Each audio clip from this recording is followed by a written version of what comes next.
За сайн байцгаана уу? Та бүхэнд мэдээ хүргье.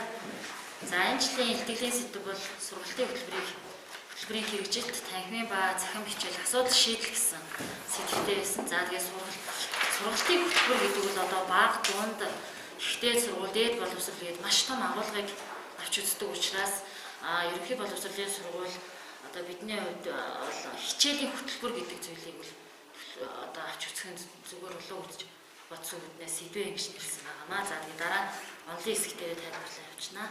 За илтгэлийн бүтцөл, төлхөөрөг оршил, за судалгааны үндслэл дэвшүүлж буй асуудал, судалгааны зорилго, онлын хэсэг хийсэн судалгаа, түүний үр дүн, дүгнэлт номзүй гэсэн хэсгээс бүрдэж байгаа.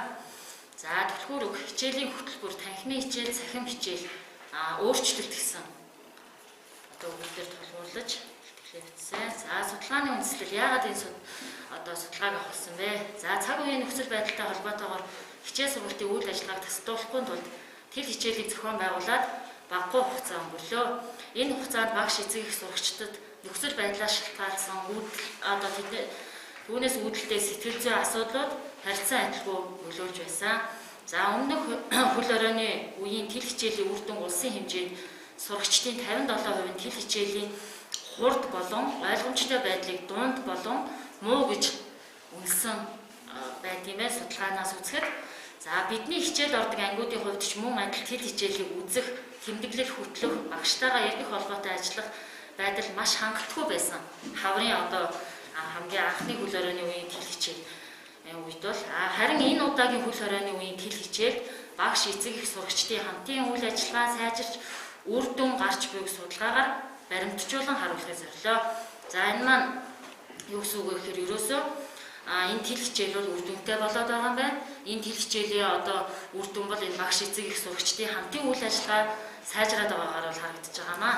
За судалгаан дэвшүүлж буй асуудал бол танхимын сургалтын цахим сургалтаас хүртээмж чанарын хувьд илүү боловч цахим хичээлийг үр дүнтэй боловсруулж хослуулан заах боломжтой гэдэг асуудлыг дэвшүүлсэн. За онлын хэсэг нь одоо ерөнхийдөө товчхон.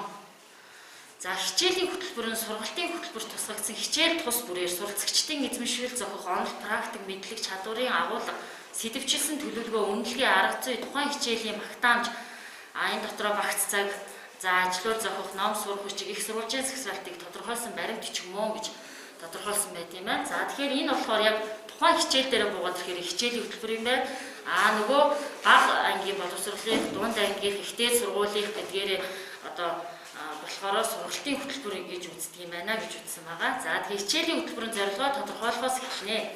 Багш хичээлээ төлөвлөхдөө дараах зүйлсийг анхаарах хэрэгтэй. За хэрэгцээ, зорилго, сурагчдад юуг мэддэг, чаддаг болгох вэ, ямар чадварыг хөгжүүлэх вэ, за ямар үр дүнд хүрэх вэ, яаж үнэлэх вэ, за хүүхдийн мэдлэг чадвар, хандлага төлөвшил гарч буй өөрчлөлтийг нь үнэлэх юм уу, мэдлэгийг нь үнэлэх гэдэг юм уу, гих зэрэг олон зүйлийг анхаарч боловсруулах хэрэгтэй. За танхимын хичээл гэдэг бол бидний мэддгээр зориулалтын анги танхимд ангийн сурагчдыг чиглүүлэгч буюу багш нь өөрийн биеэр хичээлийн төлөвлөгөөний хөтөлбөрийн дагуу сурагчтай харилцах үйл явцыг хэлнэ.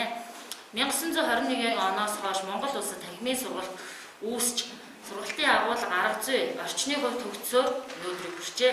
Тодорхойлбол бид танхимын сургалтаар өөрөөр хүртээмжтэй сурах арга барилд нэгт хөдийлөн одоо суралцаагүй байна. За цахим хичээл.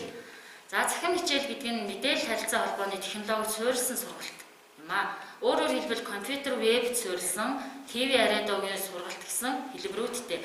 Үүний нэг нь тэл хэлбэрийн сургалт буюу тэл хичээл. Энэ сургалтын арга барил нь боловсролын салбарт цоошин ойлголт биш.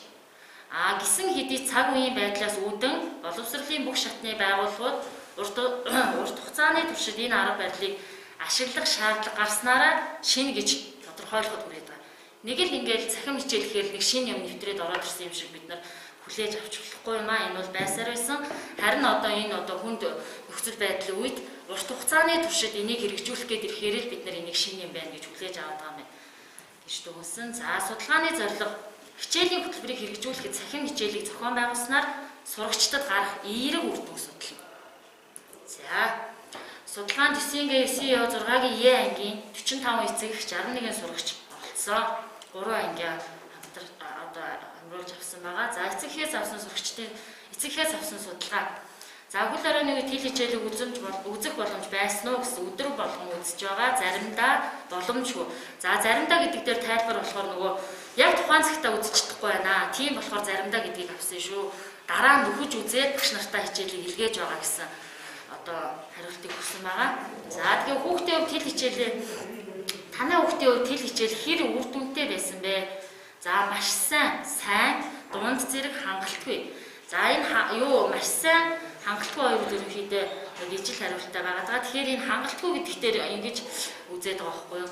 Яагаад хангалтгүй гэж үзээд байгаа вэ? Нөгөө орчноо эцэг эхчүүд маань өөрсдөө бүрдүүлж өгч чадахгүй үднээс үзүүлж чадахгүй болохоор хангалтгүй байна гэсэн дүгнэлтийг ерөнхийд нь гаргаж бичээд байх шиг байгаа. За тэл хичээлийг хэдэн удаа давтаж үзэж байгаа. Ерөнхийдөө хүүхэд бол давтаж үзчихээж одоо ойлгоод байгаа. Нөгөө яагаад тэгэхээр 20 минутын хугацаанд ингээ агуулга маш хурдан үйл явж байгаа учраас тэгэхээр нэг удаа 2-оос дээш огт үгүй гэж. Огт үгүй гэдэг бол нэг удаагийнхаа одоо үзснээр л хүүхдүүд тэмдэглээд ойлгоод авчаад байгаа. За тэгэхээр энэ нэг удаа 2-оос дээш гэдэг хоёр бол ерөнхийдөө адилхан төвшөнд үнэлэгдсэн байна. За тэгээд танхимын хичээлтэй харьцуулахад цахим хичээлийн давуу тал нь юу гэж үзэж байна вэ? Гэтээ за тэл хичээл сонирхолтой үр өгөөжтэй байсан, шинэ мэдлэг мэдээлэл олж авсан, эцэгхийн хариуцлагыг мэдэж хүүхдээ илүү анхаарах болсон гэдэг дээр дийлэнх нь 55% хариулсан байгаа. Энэ дээр болохоор нөгөө ерөөсөө л энэ тэл хичээлийг амжилттай одоо явуулахад эцэгхийн үр хариуцлага бол маш өндөр байд юм байна. Бид нар ч гэсэн одоо хүүхдийн хичээлийг хийлгэх гэж сууж байхад өөрсдөө хаахгүй болгочих юм бол хүүхэд бие даагаад үзээд ингээд хичээлээ багш нар руу галгээд авах боломж байхгүй. Заавчгүй эцэгхийн хариуцлага бүр үүрэгжүүлж өгмөөрч юм шиг. Заавчгүй одоо ингэж үзүүлэх ёстой шүү. Одоо хүүхдийн хичээлийг заавал орчингийн бүрдүүлж өгөх хэрэгтэй.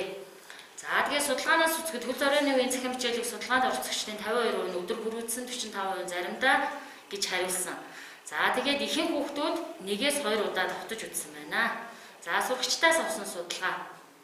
За тэл хичээлийг үзэх боломж байсан уу? За өдөр бүр үзсэн, заримдаа үзсэн, боломжгүй, заримдаа бол дандаа ард нь нөхөж үздэг гэсэн хариултууд байсан. За тэгээд танхимын сургалт хөл хорионы үеийн цахим хичээл хоёр аль нь үр дүнтэй байсан бэ гэсэн өнгөрсөн жил